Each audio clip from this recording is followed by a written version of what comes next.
Welcome to Cheeseology, I'm Adam. In this video, I'm going to show you how to bandage cheddar in the traditional manner using either butter or lard. I'm actually going to render some lard from pork fat that I got from my local butcher. Show you how to do that. I know obviously some cheddars are waxed. It's been traditionally done by bandaging it with cheesecloth that's either soaked in butter or lard and put around the outside and both ends, and then aged. It lets the cheese still breathe and age properly, but it also protects it from mold. So when you take that off, when you're ready to eat it, all that mold or most of the mold comes with it. So we'll get started here in just a second, and I'll show you how to render the fat and then also how to bandage the cheese. Let's get cheese making. Okay, I purchased some pork fat from my butcher. I was looking for back fat. They didn't have that, but they trimmed fat off of a Boston butt, which worked perfectly fine.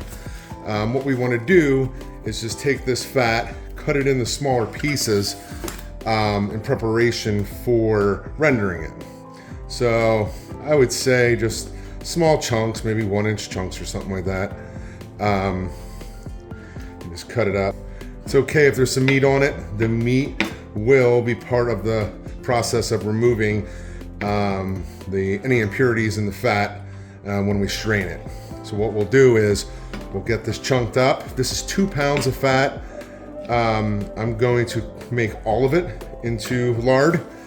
For every pound of fat, you want to use a half a cup of water with it when you start cooking it. And this is super simple process. We're literally just taking water and this fat, heating it up slowly for a couple hours until it melts, because you don't want it to scorch. And then once it's all melted, we just strain it, and then we take the liquid, put it into, I'm gonna use ball jars, put it into there, and then we're done. Then we just refrigerate it, and you can have it in your fridge for like a year or so. Okay, now that we have that all cut up, I'll move my pot over, and we'll get that started heating up. So I'm just using a Dutch oven. I'm gonna put my heat on low to medium at the most. I'm gonna put in, for my 2 pounds, I'm gonna put in my 2 cups of water, and then I'm just gonna add my fat. And we're just gonna let this go for a couple hours. I'll come back every so often and I'll give it a stir, see how it's doing, making sure it's not burning or anything like that or scorching, and we should be in good shape. So we'll come back here in a little bit. Okay, the reason so is you want enough that it's cooking, you can see the bubbles, but if it's too hot, it's going to stick to the bottom of your pot. You don't want that, you don't want to scorch it. So I did a little bit of that, as you can see here, but that's okay. It's fine. I'll just continue until it's completely cooked down and liquefied, let it cool down, and then it'll go in the mason jars. I will reserve some of this for the cheddar that I'm going to show you how to wrap, but we'll be ready to do that here in about an hour. Okay, so my fat has been rendering for about 3 hours. As you can see, it definitely looks different. The only pieces left are pieces that have crisped up, so these might cook down a little bit more, but it's already been 3 hours. And I want to get to wrapping the cheese, so I'm just going to strain this as is. I'm going to use another pot with a wire strainer, and I'll show you that here in a moment, and then I'm just going to strain this through, so all the liquid will be our clean lard once it cools and chills in the fridge. But yeah, right now I'm going to end this and we'll continue on. Alright, as you saw, most of our fat has melted away. We have a bunch of crispy pieces in there. Like I said, it might melt down or render it down a little bit more, but I'm not worried about that. It's already been 3 hours. I'm going to continue on with the process. So I'm going to shut my heat off, my stir to the side, and all I'm going to use is a wire strainer and a pot.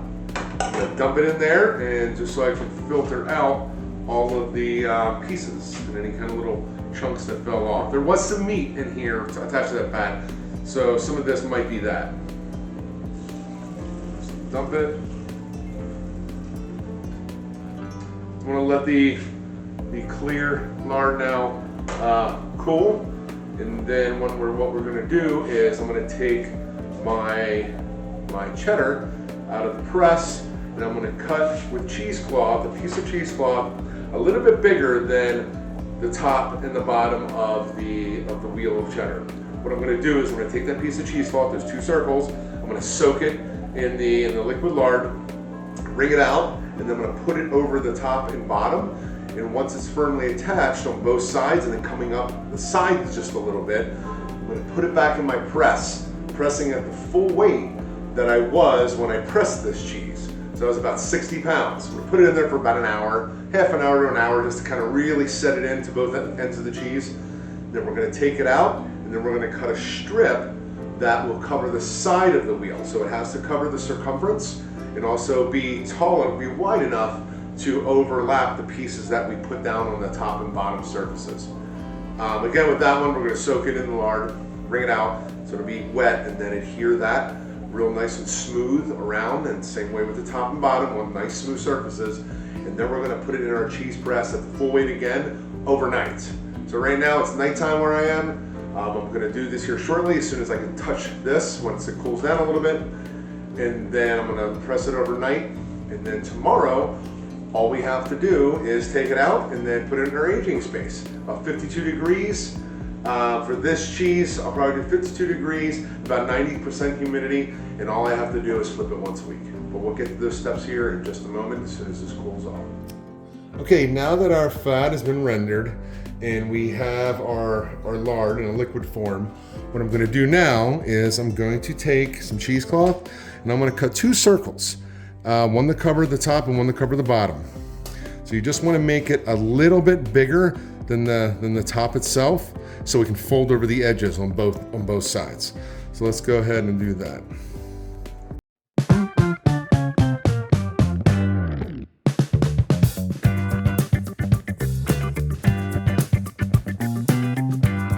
Okay, all right.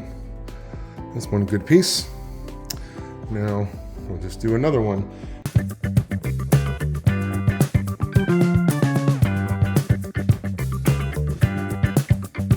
All right, so I'm going to take my cheese, set it on my follower.